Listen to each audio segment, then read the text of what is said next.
15 সেনা কর্মকর্তাকে গ্রেপ্তার দেখিয়ে কারাগারে পাঠানোর নির্দেশ। সাব জেলেই রাখার সিদ্ধান্ত, পলাতকদের আত্মসমর্পণের 7 দিনের মধ্যে বিজ্ঞপ্তি। দ্রুত তত্ত্বাবধায়ক সরকারের ভূমিকায় যেতে আবারও তাগিদ বিএনপির। অন্তর্বর্তী সরকারের নিরপেক্ষতায় বুঝিয়েছে দলটি, দাবি আইন উপদেষ্টা। তত্ত্বাবধায়ক ফিরলে অন্তর্বর্তী সরকারে তার প্রভাব পড়বে না। দ্বিতীয় দিনের শুনানিতে আদালত সব পরিস্থিতি মাথায় নিয়েই মাঠ প্রশাসনকে প্রস্তুতি নিতে ইসির নির্দেশ। কারণ এখন যে অন্তর্বর্তীকালীন সরকার, এই অন্তর্বর্তীকালীন সরকার নিরপেক্ষভাবে কাজ করবে, এটি স্বাভাবিক। রাজধানীতে গাড়ির শোরুমে যুবলীগ নেতার চাঁদাবাজি, বিদেশে বসে নিয়ন্ত্রণ, টাকা না দিলে ককটেল বিস্ফোরণ, হত্যার হুমকি।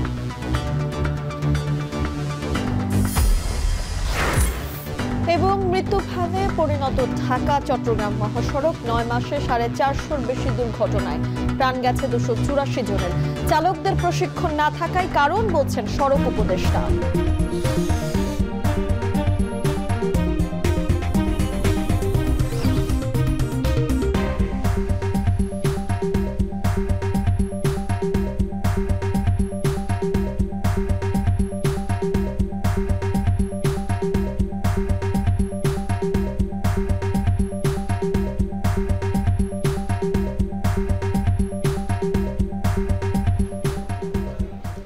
শুনছিলেন শিরোনাম, স্বাগত জানাচ্ছি এখন দুপুরে পুরো সংবাদ জুড়ে। সঙ্গে রয়েছি আমি তানজিলা খান মিম, আমি গালিব ইবনে রিয়াজ। অবশেষে গুমের 2 মামলা সহ মানবতা বিরোধী 3 মামলায় 15 সেনা কর্মকর্তাকে গ্রেপ্তার দেখিয়ে কারাগারে পাঠানোর নির্দেশ দিলেন আন্তর্জাতিক অপরাধ ট্রাইব্যুনাল। একই সঙ্গে পরোয়ানাভুক্ত পলাতক আসামিদের 7 দিনের মধ্যে আত্মসমর্পণে পত্রিকায় বিজ্ঞপ্তি দেওয়ার নির্দেশও দেন আদালত। এর আগে বুধবার সকালে কড়া নিরাপত্তায় শীতাতপ নিয়ন্ত্রিত প্রিজন ভ্যানে করে ট্রাইব্যুনালে হাজির করা হয় সেনা হেফাজতে থাকা ওই 15 কর্মকর্তাকে। এ সময় হাইকোর্ট এলাকায় নেওয়া হয় কড়া নিরাপত্তা ব্যবস্থা। বিস্তারিত প্রতিবেদনে। শীতাতপ নিয়ন্ত্রিত প্রিজন ভ্যানে করে বুধবার সকালে আন্তর্জাতিক অপরাধ ট্রাইব্যুনালে হাজির করা হয় সেনা হেফাজতে থাকা 15 সেনা সদস্যকে। গেল 11 অক্টোবর তাদের বিরুদ্ধে গ্রেপ্তারি পরোয়ানা জারির পর তাদেরকে হেফাজতে নেয় সেনাবাহিনী। কড়া নিরাপত্তায় ভোরবেলায় আদালত শুরুর আগেই আসামিদের প্রিজন ভ্যানটি হাইকোর্টে পৌঁছালেও সকাল 8:30টায় তাদের হাজির করা হয় ট্রাইব্যুনাল 1-এ। এ সময় প্রসিকিউশন 13 জনের বিরুদ্ধে 2টি গুমের মামলা এবং 2 জনের বিরুদ্ধে জুলাই আন্দোলনে রামপুরায় হত্যা মামলায় আসামি হিসেবে তুলে ধরেন। শুনানির পর প্রসিকিউশন জানায়, আসামিদের গ্রেপ্তার দেখিয়ে কারাগারে পাঠানোর নির্দেশ দিয়েছে আদালত। তাদেরকে গ্রেপ্তার দেখিয়ে কারাগারে প্রেরণের নির্দেশ দেওয়া হয়েছে এবং পরবর্তী তারিখ 20 নভেম্বর ধার্য করা হয়েছে। এবং এই মামলায় শেখ হাসিনা সহ জেনারেল তারিক সিদ্দিকী সহ যে সমস্ত আসামি পলাতক আছেন তাদের বিরুদ্ধে পত্রিকায় বিজ্ঞপ্তি দিয়ে হাজির হওয়ার জন্য নির্দেশ দেওয়া হয়েছে। আগামী 1 সপ্তাহের মধ্যে এই পত্রিকায় বিজ্ঞপ্তি দিয়ে তাদের হাজির হওয়ার জন্য বলা হয়েছে। তাদেরকে কাস্টডিতে প্রেরণের নির্দেশ দেওয়া হয়েছে। কাস্টডিতে প্রেরণ মানে হচ্ছে কারা কর্তৃপক্ষের অধীনে তারা চলে যাবেন। কারা কর্তৃপক্ষ তাদেরকে কোথায় রাখবেন, অর্থাৎ কোন জেলে রাখবেন, কোন সাব জেলে রাখবেন, ঢাকায় রাখবেন না চট্টগ্রামে পাঠাবেন না অন্য কোথাও রাখবেন, এটা অ্যাবসোলুট অথরিটি কারা কর্তৃপক্ষের অর্থাৎ সরকারের। আদালতের কাজ হচ্ছে তাদেরকে কাস্টডিতে পাঠিয়ে দেওয়া। কাস্টডিটা মেনটেন করেন রাষ্ট্র বা স্বরাষ্ট্র মন্ত্রণালয় অথবা মোর স্পেসিফিক্যালি কারা অধিদপ্তর। সুতরাং কারা কর্তৃপক্ষ তাদেরকে কোন কারাগারে রাখবেন সেটা তারাই নির্ধারণ করবে। আগামী 5 ও 20 নভেম্বর এই 3 মামলার পরবর্তী তারিখ ধার্য করা হয়েছে। এদিকে আসামি পক্ষের দাবি, অভিযুক্ত সেনা সদস্যরা স্বেচ্ছায় আত্মসমর্পণ করেছেন। এ সময় তাদের সাব জেলে রাখা হবে বলে জানান তিনি। তারা আইনের প্রতি শ্রদ্ধাশীল হয়ে আজকে এই আদালতে তারা আত্মসমর্পণ করেছে। তারা সবাই আশা করে তারা এই আদালতের মাধ্যমে ন্যায় বিচার পাবে। যারা সত্যিকারে অপরাধ সংগঠিত করেছে তারা পার্শ্ববর্তী দেশ ভারতে পালিয়ে গেছে। এই অফিসার অত্যন্ত বলিয়ান এবং তারা নির্দোষ এবং তারা কোর্টের মাধ্যমে ভবিষ্যতে নির্দোষ প্রমাণিত হবে বলে আমরা আশা করি। আসামিরা কাস্টডিতে নয়, বরং সেনা আইন অনুযায়ী আর্মির অ্যাটাচমেন্টে ছিল। আগামী শুনানিতে তাদের জামিন আবেদন করা হবে বলে জানান আইনজীবী। এদিকে 3 মামলায় শেখ হাসিনা সহ পরোয়ানাভুক্ত পলাতক আসামিদের আত্মসমর্পণ করতে আগামী 7 দিনের মধ্যে সংবাদপত্রে বিজ্ঞপ্তি প্রকাশের নির্দেশ দিয়েছেন ট্রাইব্যুনাল। হোসেন জাহিদ, এখন ঢাকা। অভিযুক্ত সেনা সদস্যদের ট্রাইব্যুনালে হাজির করার ঘটনাকে বড় অর্জন হিসেবে দেখছেন আওয়ামী লীগ আমলে গুমের শিকার ব্যক্তিরা। বুধবার সকালে আন্তর্জাতিক অপরাধ ট্রাইব্যুনালে আসামিদের হাজিরার পর গণমাধ্যম কর্মীদের একথা বলেন তারা। অভিযুক্তদের শীতাতপ নিয়ন্ত্রিত প্রিজন ভ্যানে বহন ও ক্যান্টনমেন্টে সাব কারাগারে রাখার সমালোচনা করেন ভুক্তভোগীরা।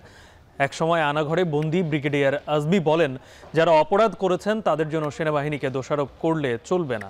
ভারত এদেশের জনগণ ও সেনাবাহিনীকে মুখোমুখি করা চক্রান্ত করছে বলেও অভিযোগ করেন তিনি। গুমের শিকার ব্যারিস্টার আরমান বলেন, ওয়ারেন্টভুক্ত আসামিদের যারা দেশ ছাড়তে সহায়তা করেছে তাদেরও আইনের আওতায় আনতে হবে। এই যে 25 জন অপরাধীর বিরুদ্ধে ওয়ারেন্ট ইস্যু হয়েছে, এরা একজনও কিন্তু সেনাবাহিনীর অভ্যন্তরে থেকে কোনো অপরাধ করার কারণে ওয়ারেন্ট বের হয়নি। তারা সেনাবাহিনীর বাইরে এসে, সেনাপ্রধানের নিয়ন্ত্রণের বাইরে এসে তারা এগুলি করেছে। 999 জন ভালো আর একজন খারাপ, তার জন্য পুরো বাহিনীকে বদনাম রটানো, কুচ্ছাটানো কিন্তু কোনো দেশপ্রেমিকের কাজ নয়। আমার স্বামীকে নাকি ইন্ডিয়া নিয়ে গেছে, তাকে নাকি মারা হয় না, এটা বলছে জিয়াউল হাসানের ছোট ভাই। এসি ভ্যানে করে আনা হয়েছে, যেটা আসলে ঠিক নাই। এই গুমের সাথে যারা জড়িত তাদের সর্বোচ্চ বিচার যাতে হয় বাংলা। আর এই বাহিনীতে যেন এইরকম মানুষের সৃষ্টি না হয়, যেন তারা এই কাজ করে তাদের প্রমোশন পুষ্পদবি বাগাই নেওয়ার চেষ্টা করে। নির্বাচন আয়োজনে কোনো চাপের কাছে নতি স্বীকার করবে না কমিশন, সাফ জানালো সিইসি। নির্বাচনের সততার সাথে কাজ করলে ইউএনওর সাথে থাকবে কমিশন, অন্যথায় পার পাওয়ার সুযোগ নেই বলে হুঁশিয়ারি করেছেন ইসির অন্য কমিশনাররা। সকালে নির্বাচন প্রশিক্ষণ ইনস্টিটিউটে ইউএনওদের প্রশিক্ষণে তত্ত্বাবধায়ক সরকারের যে আবহ তৈরি করা হচ্ছে তাতে ভয় না পেয়ে কাজ করার নির্দেশ দিয়েছেন তিনি। বিস্তারিত জানাবেন মিয়া আমিরুল। সংসদ নির্বাচনে ভোট কেন্দ্রের দেখভাল থেকে শুরু করে সুষ্ঠু নির্বাচনের অন্যতম দায়িত্বের ভার থাকে জেলা উপজেলা নির্বাচন অফিসারদের। বিগত সময়ে এসব কর্মকর্তাদের অনেকের পক্ষপাতদুষ্ট ভূমিকায় নির্বাচন নিয়ে জনমনে কাটেনি শঙ্কা। বুধবার আসন্ন সংসদ নির্বাচন ঘিরে ইসির নির্বাচন ব্যবস্থা সংক্রান্ত প্রশিক্ষণের এই আলোচনায় বিশেষভাবে গুরুত্ব পায় কর্মকর্তাদের দায়িত্ব পালনের নিরপেক্ষতার বিষয়ে।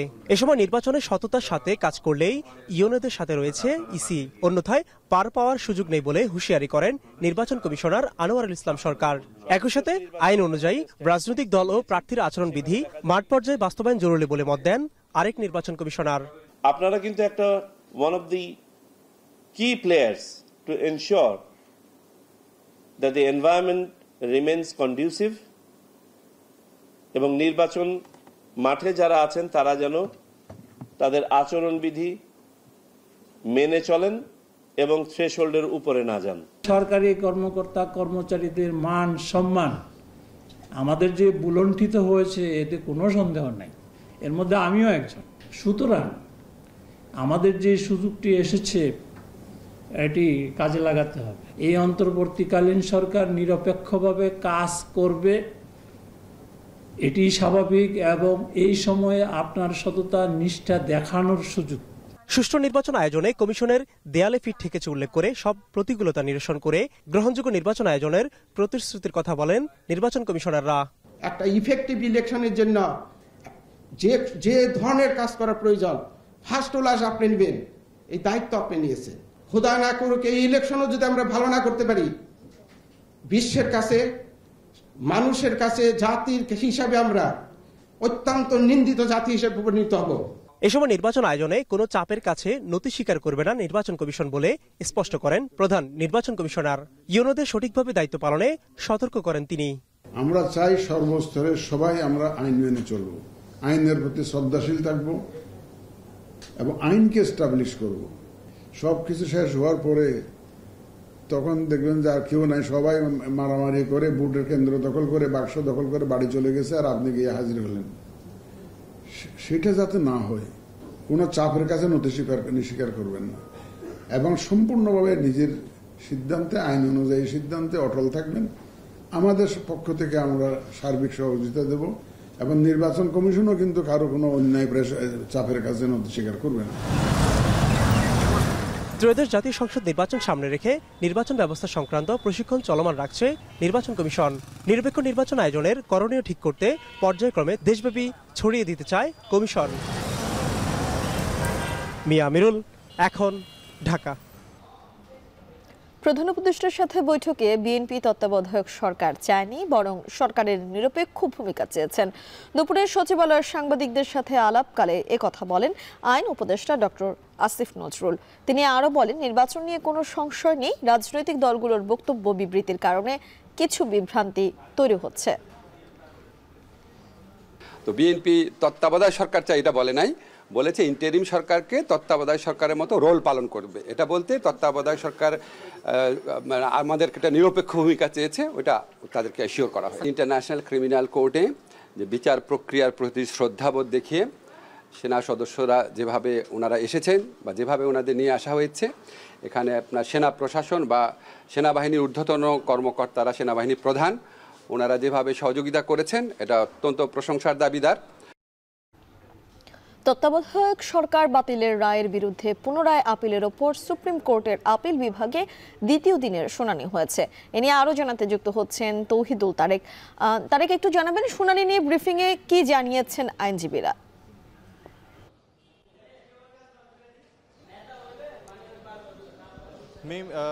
যে বিষয়টি আর কি আপনি উল্লেখ করেছেন যে এখানে কোন বিষয়গুলো উল্লেখ করা হয়েছে, বেশ কিছুক্ষণ আগেই এই শুনানিতে যিনি মূলত এই শুনানির যুক্তিতর্ক তুলে ধরছেন অ্যাডভোকেট শরীফ ভূঁইয়া, তিনি আমাদের বিস্তারিত কথা বলেছেন, আমাদের জানিয়েছেন। শুরুতে গতকাল থেকেই বিশেষত উনি বলেছেন যে গতকাল থেকেই যে অসাংবিধানিকভাবে তত্ত্বাবধায়ক সরকার ব্যবস্থা বাতিলের যে দিকগুলো তুলে ধরা হয়েছিল সেগুলোরই আজকে সেই বিস্তর বর্ণনাগুলো কিন্তু আজকে তুলে ধরা হয়েছে এবং একই সাথে তুলে ধরা হয়েছে কিভাবে সে সময়কার যারা বিচারপতি ছিলেন তারা তাদের বিচারিক যে ক্ষমতা সেই ক্ষমতার বাইরে গিয়ে তারা ক্ষমতা প্রয়োগ করেছেন, নির্বাহী ক্ষমতাও তারা প্রয়োগ করেছেন সেখানে, সে বিষয়ে তারা উল্লেখ করেছেন এবং একই সাথে উল্লেখ করেছেন যে এই ঘটনাটির কারণে দেশে যে অগণতান্ত্রিক পরিবেশ তৈরি হয়েছিল সেই বিষয়টি উল্লেখ করেছেন এবং সে সময় সাংবাদিকদের প্রশ্ন ছিল যে এই সরকার ব্যবস্থা, তত্ত্বাবধায়ক সরকার ব্যবস্থা যদি ফিরে আসে সেক্ষেত্রে বর্তমান সরকারের ওপর কোনো প্রভাব পড়বে কি না। এই প্রশ্নের জবাবে তিনি যে বিষয়টি বলেছেন পুরোপুরি নেতিবাচক, যে কোনো ধরনেরই প্রভাব পড়বে না বর্তমান সরকারের উপর, কারণ ত্রয়োদশ সংশোধনীর যে সংশোধনীর মাধ্যমে মূলত এই তত্ত্বাবধায়ক সরকার ব্যবস্থা আরোপ করা হয়েছিল সেইখানে যে শর্তগুলো প্রয়োজন একটা দেশে আর কি বাংলাদেশে নির্বাচন ব্যবস্থা তত্ত্বাবধায়ক সরকারের মাধ্যমে হওয়ার, সেই শর্তগুলো অবশ্য বর্তমান সরকারের আমলে সেটা পূরণ করে না এবং একই সাথে এই বর্তমান সরকারের যে প্রেক্ষাপট সেই প্রেক্ষাপটও কিন্তু এই তত্ত্বাবধায়ক সরকারের সাথে যায় না। সেক্ষেত্রে তাদের যে আবেদন, সেই আবেদন থাকছে হচ্ছে যে তত্ত্বাবধায়ক সরকার ব্যবস্থা যদি আবার পুনর্বল হয় সেটা যাতে এই নির্বাচনের পরের নির্বাচন থেকে সেটা কার্যকর হয়, কিন্তু এটা যদি আবার ত্রয়োদশ সংশোধনীটাই আবার ফিরিয়ে আনা হয় সেক্ষেত্রে তাদের বক্তব্য ছিল এরকম যে শর্তগুলো প্রয়োজন সেই শর্তগুলো কিন্তু পূরণ করছে না। এই বিষয়টি উল্লেখ করেছেন এবং আরেকটি খুব গুরুত্বপূর্ণ বিষয় উল্লেখ করেছেন, সেটা হচ্ছে যে এই যেই সরকার, আমি বলতে চাচ্ছি যে আওয়ামী লীগ সরকারের আমলে এই তত্ত্বাবধায়ক সরকার ব্যবস্থা শেষ করা হয়েছিল, বাতিল করা হয়েছিল, সেই আওয়ামী লীগ সরকারের দাবির মুখে কিন্তু 1996 সালে তত্ত্বাবধায়ক সরকার আনা হয়েছিল, সেই বিষয়টি উনি উল্লেখ করেছেন। এই ছিল সর্বশেষ। সরাসরি আমাদের সঙ্গে যুক্ত হয়েছিলেন সহকর্মী তৌহিদুল তারেক। অন্তর্বর্তী সরকারকে দ্রুত তত্ত্বাবধায়ক সরকারের ভূমিকায় যেতে আবারও আহ্বান জানিয়েছে বিএনপি। জাতীয় প্রেস ক্লাবে আলোচনা সভায় বিএনপির স্থায়ী কমিটির সদস্য আমির খসরু মাহমুদ চৌধুরী অভিযোগ করে বলেন, সরকারের যে উপদেষ্টাদের রাজনৈতিক দলের সাথে সম্পৃক্ততা রয়েছে তারা থাকলে নির্বাচন সুষ্ঠু হওয়া সম্ভব নয়। সামনে রেখে আমাদের এই জায়গাটা পরিষ্কার হতে হবে। এখানে কিন্তু ধোঁয়াশা কোনো কিছু রেখে নির্বাচন করা সম্ভব হবে না, এটা পরিষ্কার করতে হবে। এই জন্য আমরা বলছি, যেহেতু বর্তমান সরকার অন্তর্বর্তী সরকার, আপনি কেয়ারটেকার সরকারের দায়িত্ব পালন করবেন আগামী নির্বাচনে, যেহেতু আর কোনো কেয়ারটেকার সরকার আসবে না নির্বাচনের আগে, এই সরকারকে ইমিডিয়েটলি সহসাই কেয়ারটেকার সরকারের ভূমিকায় অবতীর্ণ হতে হবে। এদিকে বিএনপির পর এবার এনসিপি ও জামায়াতের সঙ্গে বৈঠকে বসছেন প্রধান উপদেষ্টা ডক্টর মোহাম্মদ ইউনূস। বিকেল 5:15টায় প্রধান উপদেষ্টার সঙ্গে বৈঠক করতে যমুনায় যাবেন নাহিদ ইসলামের নেতৃত্বে এনসিপির প্রতিনিধি দল। এরপর সন্ধ্যা 6টায় ডক্টর ইউনূসের সঙ্গে বৈঠক করবে জামাত ইসলামী। দলের নায়েবে আমির ডক্টর আবদুল্লাহ তাহেরের নেতৃত্বে 5 সদস্যের প্রতিনিধি দল এই বৈঠকে অংশ নেবে। এর আগে গত মঙ্গলবার সন্ধ্যায় রাষ্ট্রীয় অতিথি ভবন যমুনায় প্রধান উপদেষ্টা ডক্টর মোহাম্মদ ইউনূসের সঙ্গে বিএনপি নেতারা সাক্ষাৎ করেন। এ সময় নির্বাচনের প্রস্তুতি, প্রশাসনের রদবদল সহ দেশের সার্বিক অবস্থা নিয়ে আলোচনা হয়।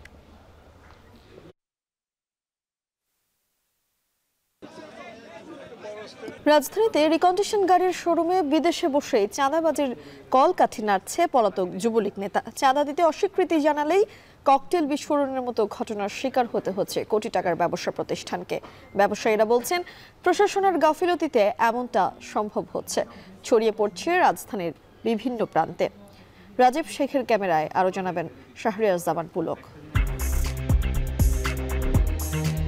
ঢাকা মেট্রো ল 18-11-46 পেছনে থাকা একটি প্রাইভেট কারের ড্যাশ ক্যাম ফুটেজে ধরা পড়ে আতঙ্কের মুহূর্ত। বাইকে থাকা দুজন কালো শার্ট পরা ব্যক্তি কিছু একটা ছুঁড়ে মারছেন গাড়ির শোরুমের দিকে। মুহূর্তেই বিস্ফোরণ, শোরুমের কাচের দেয়াল ভেঙে ধসে পড়ে কোটি কোটি টাকার দামি গাড়ির উপর। ধোঁয়া আর আতঙ্ক ছড়িয়ে পড়ে পুরো এলাকায়। সাম্প্রতিক সময়ে রাজধানীর কুড়িল থেকে নতুন বাজার পর্যন্ত বিস্তৃত গাড়ির শোরুমগুলোকে টার্গেট করা হচ্ছে। এ সময় অন্তত 12টি বিক্রয় কেন্দ্রে ককটেল হামলা হয়েছে। ব্যবসায়ীদের অভিযোগ, চাঁদা দিতে অস্বীকৃতি জানালেই টার্গেট করা হচ্ছে। শুধু হামলাই নয়, হুমকি আসছে মেরে ফেলারও। নাম প্রকাশে অনিচ্ছুক এক ব্যবসায়ী আমাদের জানান, তার শোরুমে এর আগেও 2 বার হামলা চালিয়েছে চাঁদাবাজ চক্র। এছাড়া এখনও ফোন আসছে আমাদের কন্টিনিউয়াসলি। এই হামলার পরে ফোন এসেছে আমাদের কাছে। 10 লাখ টাকা আগে চাওয়া হয়েছিল, এখন বলেছে 10 লাখ টাকায় হবে না, এখন জানের জীবন নেওয়ার হুমকি দেওয়া হচ্ছে। হামলার পরই আমাদেরকে ফোন দেওয়া হয় এবং ফোন দিয়ে বলা হয় যে এরপরে আরও বড় হামলা হবে। আর হামলার পর শুরু হয় ভয় দেখানোর বার্তা। বিদেশি নম্বর থেকে হোয়াটসঅ্যাপে আসে মেসেজ, দাবি করা হয় টাকা। আশেপাশের শোরুমগুলোতেও ফোন দিয়ে হুমকি দেওয়া হয়, চাঁদা না দিলে পরের টার্গেট হবে তারা। কি কাজ কিছুক্ষণ আগে কেমন লাগলো বেগরের ভিতরে? আপনারা কি ঝামেলা শেষ করবেন না আমি কন্টিনিউ ঝামেলা চালাই যাব? তুমি জানো না তোমার বড় ভাই থেকে যাই না, নাইলে আগামী সপ্তাহে এবার বসকাই দিন। এবার 3 গুলি করাম 10 ভেজালটা তো হইতো না। লাস্ট টাইম আমি যখন বলছি 10 লাখ টাকা পেমেন্ট পাঠায় দাও, তখন পাঠায় দিলে তো আজকে হইতো না। এই যে ভাই সোজা কথা, আপনার 10 লাখ টাকা, আপনার 10 লাখ টাকা লাগবে, এটা সোজা কথা বললেই হইতো। অনুসন্ধানে উঠে এসেছে অভিযোগকারীর কাছ থেকে চাঁদা দাবি করা ব্যক্তির নাম তান কাশেম ভূঁইয়া, একসময় যুবলীগ নেতা, যিনি আওয়ামী লীগ সরকার আমলে ছিলেন বিভিন্ন মিছিল ও সমাবেশের সামনের সারিতে। কিন্তু এখন তার অবস্থান লন্ডনে। সেখান থেকেই এই চাঁদাবাজি চক্র পরিচালনা হচ্ছে। ফোনে যোগাযোগ করলে পাওয়া যায় অভিযুক্ত যুবলীগ নেতা তান কাশেম ভূঁইয়াকে। তবে চাঁদাবাজির সাথে জড়িত কিনা এমন প্রশ্নের উত্তর এড়িয়ে যান তিনি। কোন জায়গায় চাঁদা হয়েছে, কি হয়েছে না হয়েছে আলাপ করবো না, 2 ঘন্টা একটু বিজি আছি। ক্ষমতা হারানোর পরও আওয়ামী লীগের অঙ্গ সংগঠন যুবলীগের কিছু প্রভাবশালী সদস্য এই চাঁদাবাজি চক্রের সিন্ডিকেটের সাথে যুক্ত আছে। অভিযোগ উঠেছে, প্রশাসনিক শিথিলতা ও রাজনৈতিক ছত্রছায়ায় তারা এখনও সক্রিয়। দেশের রিকন্ডিশন গাড়ির আমদানিকারকদের সংগঠন বারভিটার সভাপতি আব্দুল হক জানান, এত বড় পরিসরে চাঁদাবাজির ঘটনা এর আগে ঘটেনি। মামলা করার সাহসও পাচ্ছেন না ব্যবসায়ীরা। চলতি মাসের মধ্যে ব্যবস্থা না নিলে আগামী মাস থেকে গাড়ি কেনাবেচা বন্ধের হুঁশিয়ারি দেন তিনি। যুবলীগ করতে এক সময়, এবং এখন তার ওই পরিচয়ও সে দেয়, পুলিশের কাছে দেয়, দিয়ে হুমকি দেয় যে আগামী দিনে আমরা ক্ষমতায় আসবো, তখন দেখে নেব। যে লোক এটা অর্গানাইজ করছে, এখানে কোনো কানেকশন থেকে থাকতে পারে। কালো টাকাও এইসব ব্যবসা এসছে। খুব অবাক হবার, বেশি অবাক হব না যদি আমাদের এখানে কেউ এরকম এসে থাকে, তার সাথে সংযোগ আছে, এটা উড়িয়ে দেওয়া যায় না যে তারা হয়তো তাকে সহযোগিতা করছে। ভাটারা থানার অপারেশন পুলিশ পরিদর্শক জানান, মামলা করা হলে ব্যবসায়ীদের নিরাপত্তা নিশ্চিত করা হবে। প্রাথমিক জিডির ভিত্তিতে তদন্ত চলছে, তবে এখনও কাউকে গ্রেফতার করা সম্ভব হয়নি। এবং আমরা এখনও তদন্তাধীন আছি। আমরা তদন্ত করে ফাইন্ড আউট করার চেষ্টা করতেছি এই ঘটনায় কারা জড়িত, এবং বিদেশি যে নাম্বার থেকে কল দিয়ে এভাবে চাঁদা দাবি করতেছে, যদিও এখনও পর্যন্ত চাঁদা তারা প্রদান করেনি, চাঁদা দাবি করতেছে। এই দাবির বিষয়ে আমরা এই কমপ্লেনটা নিয়ে কাজ করতেছি। বর্তমানে দেশে নতুন ও রিকন্ডিশন ব্যক্তিগত গাড়ির বাজার 30,000 কোটি টাকার বেশি। এর মধ্যে 70 থেকে 75% রিকন্ডিশন গাড়ির দখলে।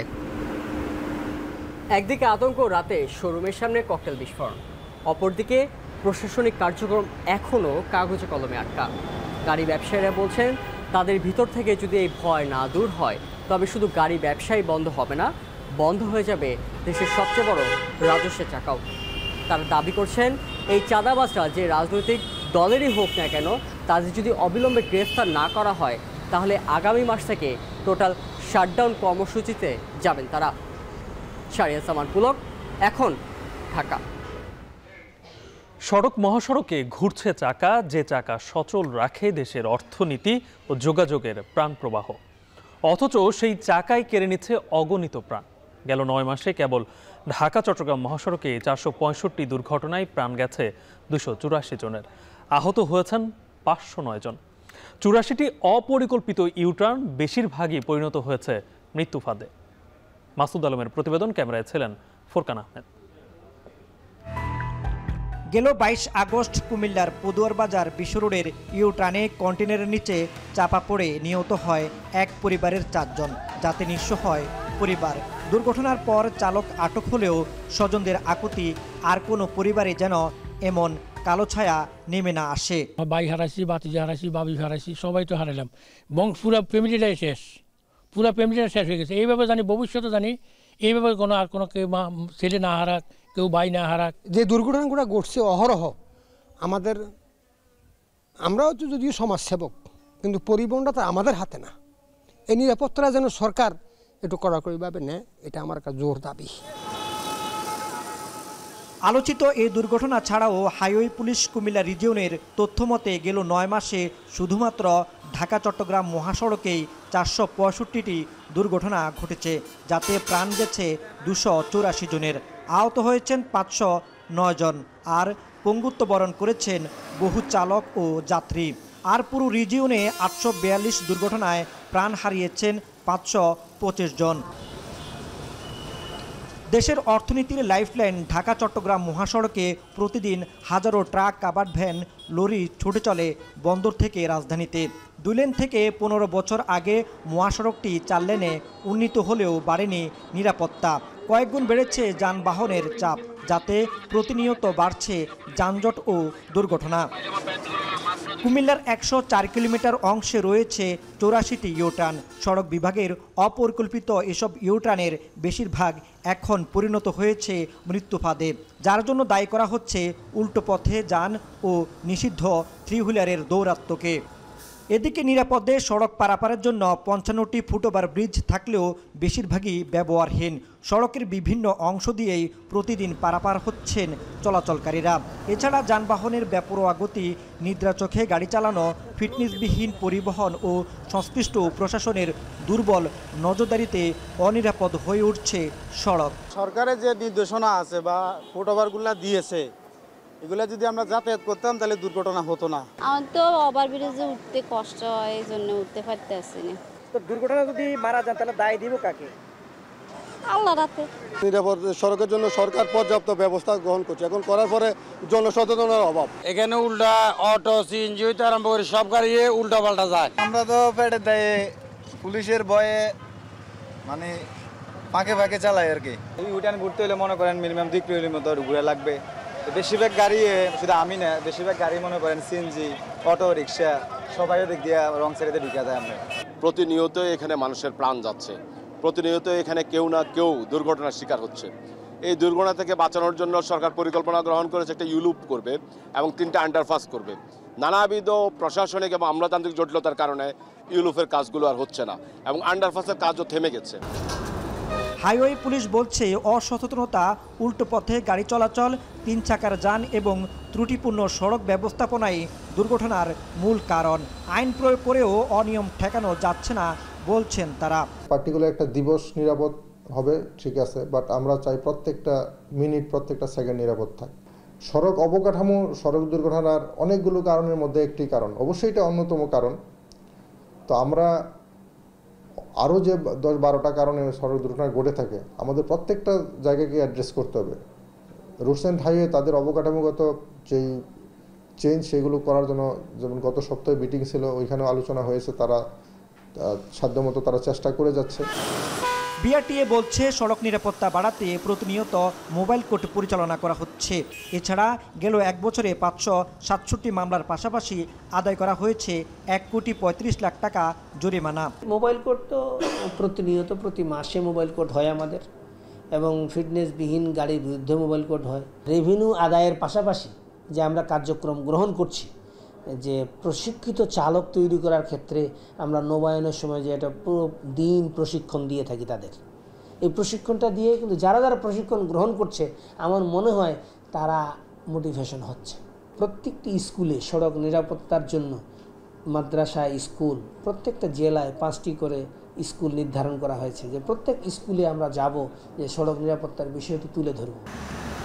প্রতি বছর 22 অক্টোবর আসে সড়ক নিরাপত্তা দিবস, কিন্তু প্রতিশ্রুতির কুয়াশায় হারিয়ে যায় এর বাস্তব প্রভাব। কতটুকু দায় নিচ্ছে সড়ক বিভাগ, বিআরটিএ ও হাইওয়ে পুলিশ? এবার সড়ক নিরাপত্তা দিবসের প্রতিশ্রুতি যেন না থাকে শুধু ক্যালেন্ডারের পাতায়, বরং বাঁচিয়ে রাখুক প্রতিটি মানুষকে, প্রতিটি পরিবারের স্বপ্নকে। সেই প্রত্যাশা সবার। মাসুদ আলম, এখন, কুমিল্লা। নিরাপদ সড়ক নিশ্চিতে আগামীতে লাইসেন্স পেতে হলে 60 ঘন্টা প্রশিক্ষণ থাকতে হবে বলে জানিয়েছেন সড়ক পরিবহন সেতু উপদেষ্টা মোহাম্মদ ফজল কবির খান। রাজধানীর তেজগাঁও সড়ক ভবনে জাতীয় নিরাপদ সড়ক দিবসের আলোচনা সভায় উপদেষ্টা আরও বলেন, চালকরা প্রশিক্ষণ প্রাপ্ত না হওয়ায় দুর্ঘটনা বাড়ছে। সামনে লাইসেন্স পেতে হলে আপনাদের 60 ঘন্টার প্রশিক্ষণ নিতে হবে, এবং এই প্রশিক্ষণের ব্যবস্থা আমরা করব। এবং আপনি যখন প্রশিক্ষণ নেবেন তা আপনার তো আয় থাকবে না, সেই জন্য আমরা প্রশিক্ষণ একটা ভাতা আপনাদেরকে দেব।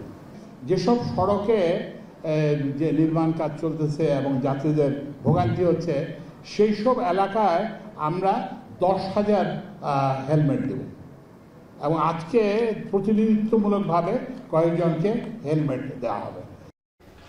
চট্টগ্রাম বন্দরের নিউ মোরিং টার্মিনাল বিদেশি প্রতিষ্ঠানের কাছে ইজারা দেওয়ার সিদ্ধান্ত বাতিলের দাবিতে বিক্ষোভ মিছিল ও সমাবেশ করেছে বন্দর শ্রমিকেরা। সকালে নগরীর আগ্রাবাদ মোড়ে সমবেত হন কয়েকশো শ্রমিক। পরে শ্রমিক কর্মচারী ঐক্য পরিষদের ব্যানারে বিক্ষোভ ও বন্দর অভিমুখে মিছিল করেন শ্রমিকেরা।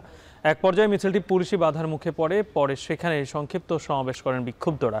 এ সময় চট্টগ্রাম বন্দরের নিউ মোরিং টার্মিনাল বিদেশিদের হাতে ইজারা দেওয়ার সিদ্ধান্ত বাতিলের দাবি জানান তারা। একই সঙ্গে চলতি মাসের মধ্যে দাবি মানা না হলে 1 নভেম্বর অনশন কর্মসূচি সহ কঠোর আন্দোলনের হুঁশিয়ারি দেন বক্তারা।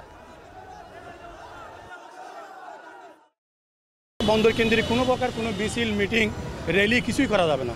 সুতরাং আমার ডাবলবাড়ি থানা থেকে তারা ওখানে বন্দর অভিমুখে যেতে চাইছিল, আমি পথের মধ্যে তাদের প্রতিবন্ধক শেষ করে এখানে তাদেরকে শেষ করে দিচ্ছি, আর তারা বন্দরমুখে আর যেতে পারে না। 7 মাস পর পটুয়াখালীতে জুলাই অভ্যুত্থানের শহীদ কন্যা লামিয়া ধর্ষণ মামলার রায় ঘোষণা করেছে আদালত। দুপুরে জেলার নারী ও শিশু নির্যাতন দমন ট্রাইব্যুনালের বিচারক রায় ঘোষণা করেন। ধর্ষণ মামলায় 2 জনকে 13 বছর করে এবং 1 জনকে 10 বছরের কারাদণ্ড দিয়েছেন আদালত। মামলার 3 আসামির বয়স বিবেচনায় এই রায় দেওয়া হয়। তবে বাদীপক্ষ সর্বোচ্চ সাজা মৃত্যুদণ্ডের দাবি জানিয়েছেন। জসিম পারভেজের পাঠানো তথ্য ছবিতে বিস্তারিত প্রতিবেদনে। গেল বছরের জুলাই আন্দোলনে রাজধানীর মোহাম্মদপুরে নিহত হয় বাবা জসিমউদ্দিন। সেই শোক কাটতে না কাটতেই নিজের জীবনে নেমে আসে দুর্বিষহ কালো আধার। চলতি বছরের 18 মার্চ সন্ধ্যায় দুমকি উপজেলায় বাবার কবর জিয়ারত শেষে নানাবাড়িতে ফেরার পথে ধর্ষণের শিকার হন জুলাই আন্দোলনে নিহত জসিমউদ্দিনের মেয়ে লামিয়া। রাস্তা থেকে তুলে নিয়ে সংঘবদ্ধ ধর্ষণ করা হয় তাকে। এ ঘটনায় নিজেই বাদী হয়ে মামলা দায়ের করেন। তবে গভীর মানসিক আঘাতে ভুক্তভোগী লামিয়া বাধ্য হয় আত্মহত্যা করতে। বুধবার দুপুরে পটুয়াখালী নারী ও শিশু নির্যাতন দমন ট্রাইব্যুনালের বিচারক এই মামলায় রায় দেয়। রায়ে 2 জনের 13 বছর করে ও 1 জনের 10 বছরের কারাদণ্ড দেয় আদালত। 3 আসামির বয়স বিবেচনায় এই রায় দেয়া হলেও বাদীপক্ষের দাবি সর্বোচ্চ শাস্তি মৃত্যুদণ্ডের। তবে রায়ে সন্তুষ্টি জানায় রাষ্ট্রপক্ষের আইনজীবী। ওদের সর্বোচ্চ আমি ফাঁসি চাইছি, ফাঁসি নয় কিসের জন্য 13 বছরেরই দিল, আর ঠিকই আমার সামনে দিয়ে 13 বছর হাইটটা দিতে পারবো। সঠিক রায় আমরা পাই নাই, এটা জীবনের বিনিময়ে মাত্র 10 বছর, এটা আইন হইতে পারে না। এর রায় আমি সঠিক খুশি না, আমার তো আর কোনো কৈফত নাই। এই রায় আমি কেসের জন্য 10 বছর জীবন ত্যাগ হইলে এই দর্শনে 16 জন সাক্ষী সাক্ষ্য গ্রহণ শেষে যুক্তিতর্ক শেষে আজকে রায় প্রদান করে। সঙ্গত কারণেই আমরা সর্বোচ্চ শাস্তি আসামির হয়েছে এবং আমাদের রাষ্ট্রপক্ষ থেকে আমরা সন্তুষ্ট। আসামিদের প্রত্যেকের বয়স 17 বছর। রায় ঘোষণার পর তাদের যশোর কিশোর সংশোধনাগারে পাঠানো হয়েছে। এখন পটুয়াখালী। এবার একটু আন্তর্জাতিক প্রসঙ্গ নিয়ে কথা বলতে চাই এবং ট্রাম্পের সঙ্গে যে ভারতের প্রধানমন্ত্রী নরেন্দ্র মোদীর ফোনে কথা হয়েছে সেটি কিন্তু অবশেষে ভারত স্বীকার করেছে এবং সে সময় মূলত প্রধানমন্ত্রী নরেন্দ্র মোদীর সঙ্গে ট্রাম্পের বাণিজ্য ইস্যুতেই কথা হয়েছে। আর অন্যদিকে এই ভারতবাসীকে যে দীপাবলির যে শুভেচ্ছা সেটি জানিয়েছেন আমেরিকার প্রেসিডেন্ট। এই সময় কিন্তু আমেরিকার প্রেসিডেন্ট ডোনাল্ড ট্রাম্প মোদীকে পরম বন্ধু বলেও আখ্যায়িত করেছেন এবং ট্রাম্পকে ধন্যবাদ জানিয়ে ভারতের প্রধানমন্ত্রী বলেছেন সন্ত্রাসবাদের বিরুদ্ধে ভারত এবং যুক্তরাষ্ট্র একই সঙ্গে লড়বে। বিস্তারিত জানাচ্ছেন তানভীর জনি। হোয়াইট হাউসে প্রদীপ জেলে দীপাবলি উদযাপন করলেন মার্কিন প্রেসিডেন্ট ডোনাল্ড ট্রাম্প। ভারতবাসীকে শুভেচ্ছা জানিয়ে দীপাবলি উৎসবের গুরুত্ব তুলে ধরে ট্রাম্প বলেন, সকল অজ্ঞতা ও অন্ধকার দূর করবে এই প্রদীপ। অনুষ্ঠানে হোয়াইট হাউসে উপস্থিত ছিলেন ট্রাম্প প্রশাসনের বেশ কয়েকজন ঊর্ধ্বতন কর্মকর্তা। এফবিআই পরিচালক ক্যাশ প্যাটেল, মার্কিন জাতীয় গোয়েন্দা পরিচালক তুলসী গেবার্ড, যুক্তরাষ্ট্রে নিযুক্ত ভারতের রাষ্ট্রদূত বিনয় মোহন কোয়াত্রা। এছাড়া ভারতীয় আমেরিকান ব্যবসায়ী নেতাদের একটি প্রতিনিধি দলও উপস্থিত ছিল। এ সময় ট্রাম্প জানান, ভারতের প্রধানমন্ত্রী নরেন্দ্র মোদীর সঙ্গে ফোনে তার কথা হয়েছে। দুই দেশের বাণিজ্য এবং আঞ্চলিক শান্তি প্রতিষ্ঠা সহ একাধিক ইস্যুতে ইতিবাচক আলোচনা হয়েছে বলেও দাবি করেন মার্কিন president.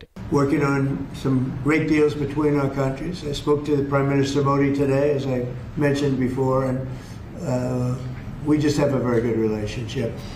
And he's not going to buy much oil from Russia. He wants to see that war end as much as I do. He wants to see the war end with Russia, Ukraine. জবাবে ট্রাম্পকে ধন্যবাদ জানিয়ে প্রধানমন্ত্রী নরেন্দ্র মোদী বলেন, গণতন্ত্র রক্ষায় বিশ্বকে আশার আলোয় আলোকিত করবে ভারত ও যুক্তরাষ্ট্র। বিশ্বব্যাপী সন্ত্রাসবাদের বিরুদ্ধে রুখে দাঁড়াতে যুক্তরাষ্ট্রের পাশে দাঁড়ানোর অঙ্গীকারও করেন মোদী। তবে রাশিয়ার তেল কেনার বিষয়ে কি কথা হয়েছে তা স্পষ্ট করেননি ভারতের প্রধানমন্ত্রী। এর আগেও ট্রাম্প দাবি করেছিলেন রুশ তেল কেনা বন্ধের প্রতিশ্রুতি দিয়েছে ভারত।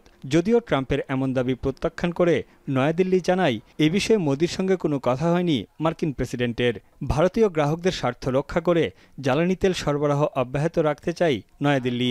এমনকি ভারত পাকিস্তান সংঘাত বন্ধে ট্রাম্পের কৃতিত্বের দাবিও অস্বীকার করেছে ভারত।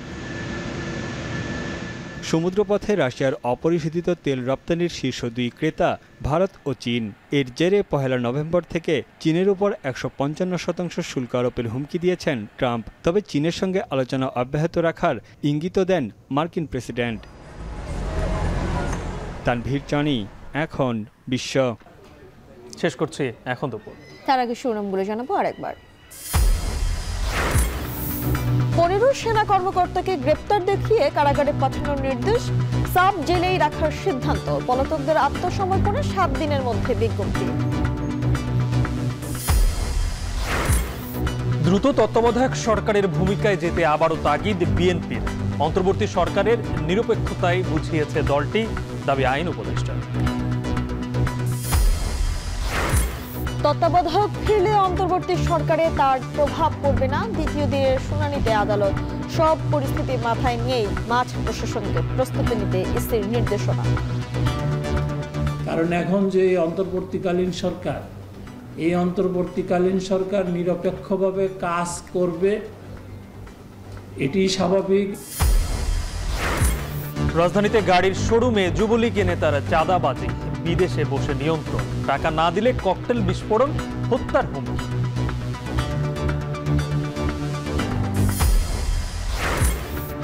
এবং মৃত্যুফানে পরিণত ঢাকা চট্টগ্রাম মহাসড়ক। 9 মাসে 450-র বেশি দুর্ঘটনায় প্রাণ গেছে 284 জনের। চালকদের প্রশিক্ষণ না থাকায় কারণ বলছেন সড়ক উপদেষ্টা। এই ছিল এখন দুপুর। এখন টেলিভিশন ওয়েবসাইটে দেখতে ভিজিট করুন এখন.tv। ফেসবুকে চোখ রাখুন facebook.com/tv.এখন, আর ইউটিউবে লাইভ দেখতে ভিজিট করুন youtube.com/এখন.tv।